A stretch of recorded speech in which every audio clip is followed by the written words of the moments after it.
नमस्कार दोस्तों, INC TV पर आपका स्वागत है। मैं हूं भूपेंद्र नारायण सिंह। हम पंजाब की चुनावी यात्रा पर हैं। नमस्कार दोस्तों, आईएनसी टीवी पर आपका स्वागत है। और हमारे बीच जिनका मैं जिक्र कर रहा था, सरदार कुलजीत सिंह नागरा, छात्र राजनीति से उभरे हुए ऐसे बहुत कम शख्स मिलते हैं। उससे बड़ी बात यह है कि छात्र जीवन से संघर्ष करते हुए 2 बार विधायक रहे और आज फिर मैदान में हैं।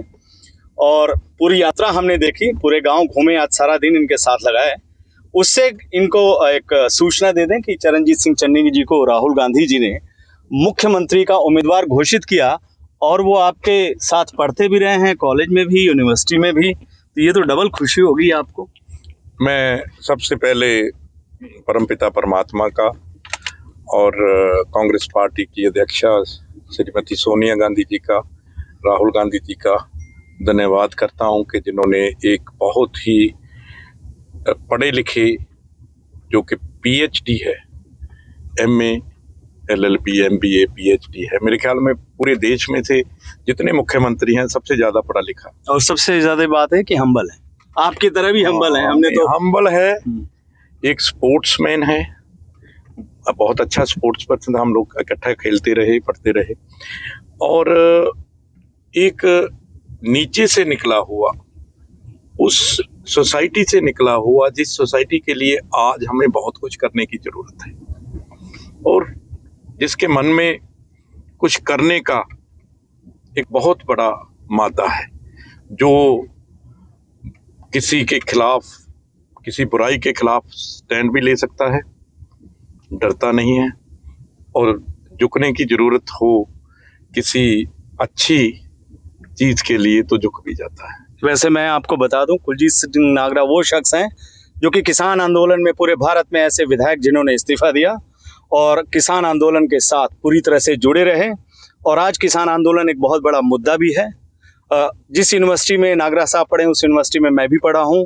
इनका संघर्ष मैंने देखा है, और इसी संघर्ष की बदौलत 2 बार विधायक, तीसरी बार मैदान में।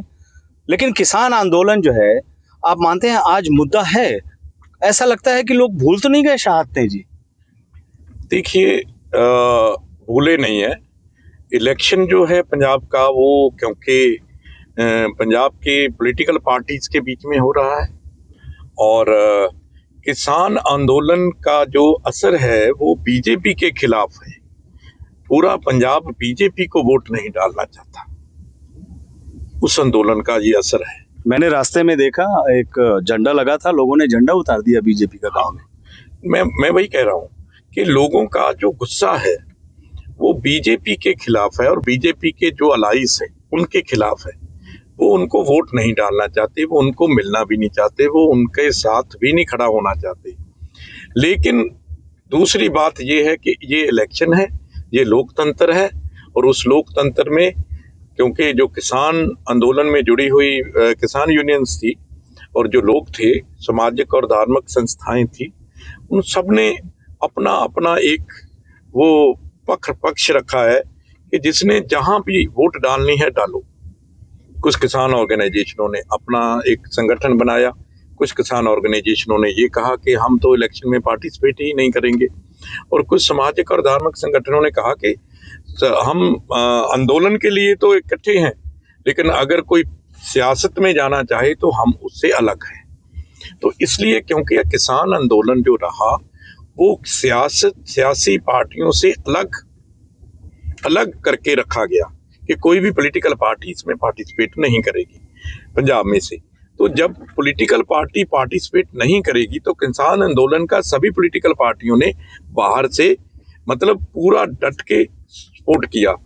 अगर आज खुद ही कोई पॉलिटिकल पार्टी बन जाएगी तो उसके साथ भी तो वही व्यवहार होगा जो किसान आंदोलन में पॉलिटिकल पार्टियों के साथ किसान यूनियंस ने किया।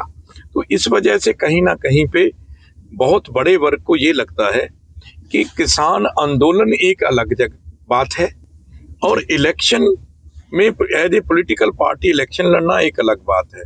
तो इसलिए ये किसान, आपको जो लग रहा है कि असर नहीं है, असर है, लेकिन बीजेपी के अगेंस्ट है और बीजेपी के अलाइज के अगेंस्ट है। एक महत्वपूर्ण बात, आप तो ऐतिहासिक नगरी से आते हैं फतेहगढ़ साहब अपने आप में पंजाब नहीं दुनिया में काफी मशहूर है, लोग दर्शन करने के लिए आते हैं। कैसे संवारा है फतेहगढ़ साहब को आपने?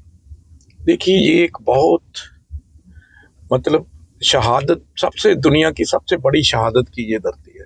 यहाँ पे 7 साल के बच्चों ने, 9 साल के बच्चों ने और बुजुर्ग माता ने अपनी शहादत दी है बुराई के खिलाफ, जो अत्याचार के खिलाफ, जो लोगों का शोषण हो रहा था उसके खिलाफ, और जो अधर्म हो रहा था उसके खिलाफ।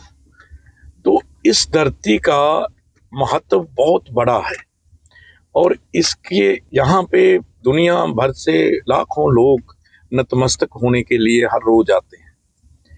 तो मैंने तो जब सियासत में कदम रखा तो मेरा सबसे पहला जो अपना एक मानना था, क्योंकि मेरे पिताजी और मेरे माताजी और मेरा पूरा परिवार जो गुरुद्वारा फतेहगढ़ साहिब है वहाँ पे सेवा करते रहे।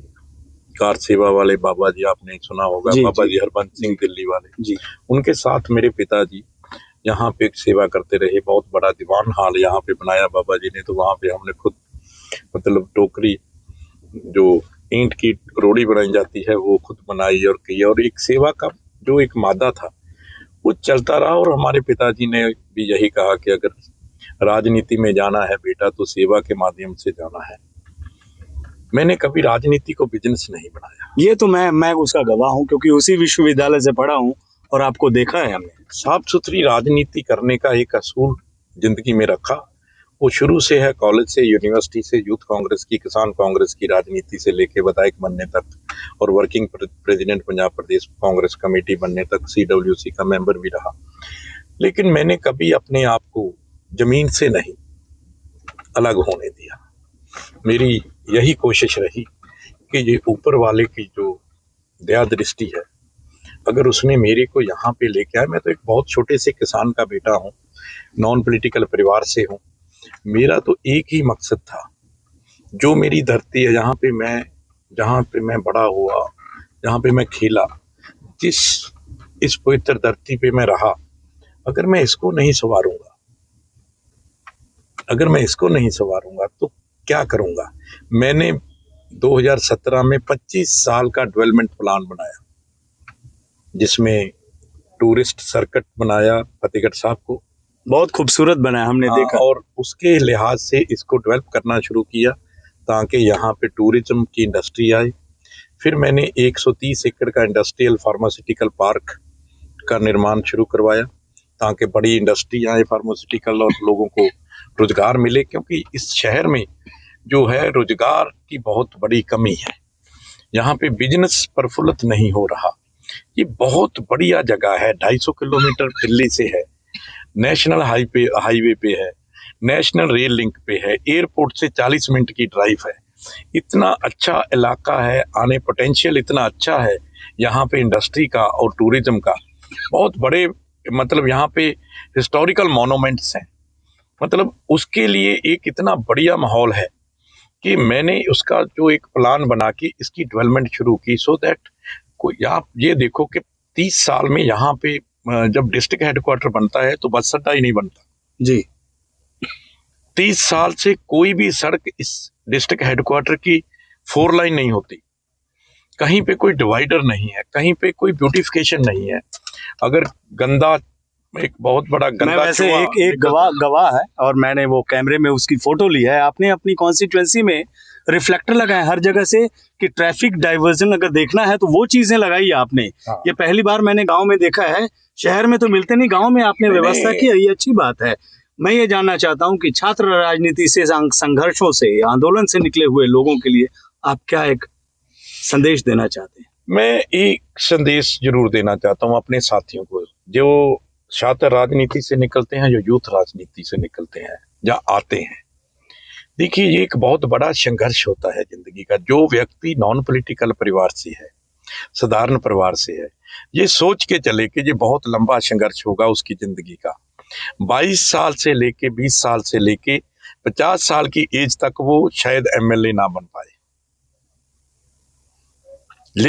क्योंकि ये जब तक सोच नहीं रहेगी तब तक कोई नया नॉन पॉलिटिकल परिवार से और साधारण परिवार से राजनीति में आगे नहीं आएगा।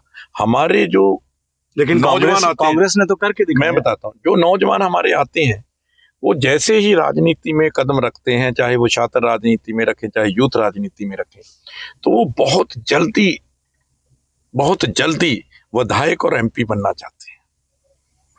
इसके लिए कम से कम उनको 15 से 20 साल की तपस्या की जरूरत है।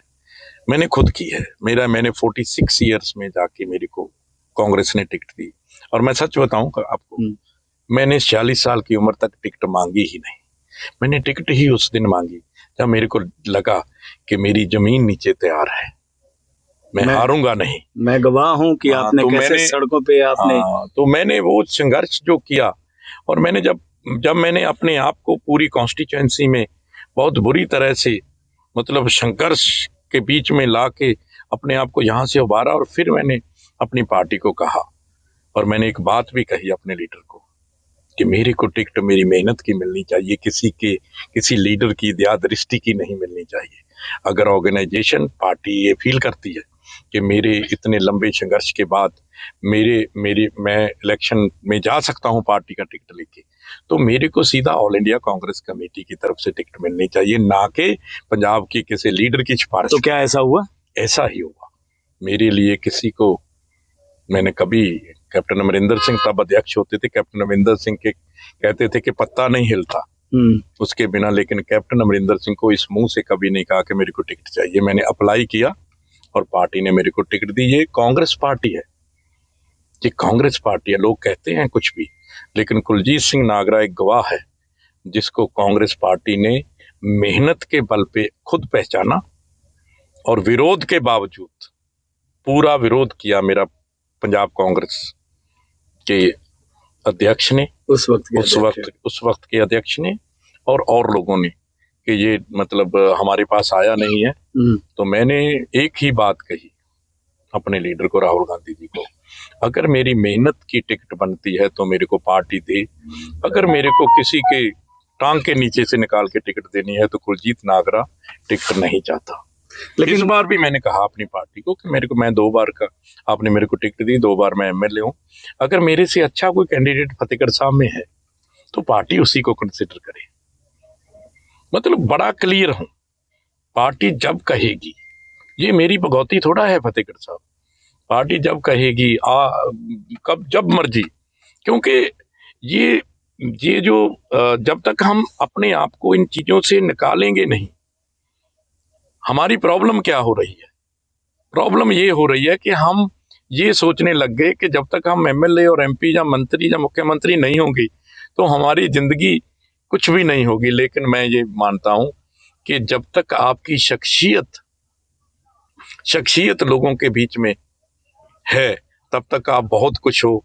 जब आपकी शख्सियत पे धब्बे लग जाएं तो आप चाहे मुख्यमंत्री हो बादल की तरह 5 बार के, तब भी लोग आपको रास्ते पे जाते हुए गालियां निकालेंगे। उस तरह के 5 बार के मुख्यमंत्री बनने से ईमानदारी की थोड़ी सी राजनीतिक जीवन ही बहुत होता है। आपका नागरा साहब बहुत बहुत शुक्रिया, और उम्मीद है कि हैट्रिक लगाएंगे आप, क्योंकि हमने इलाके में देखा जिस तरह से डेवलपमेंट किया। उम्मीद है जनता आपको वोट देगी और आप फिर चुनकर तीसरी बार हैट्रिक लगाकर विधानसभा पहुंचेंगे। एनसीटीवी से बात करने के लिए बहुत बहुत शुक्रिया। और मैंने छात्र जीवन में आपसे बहुत कुछ सीखा है, ये मैं मानता हूँ। उसी यूनिवर्सिटी में पढ़ा हूँ, आपको देखा हूँ संघर्ष करते हुए, और बहुत बहुत शुक्रिया आपका।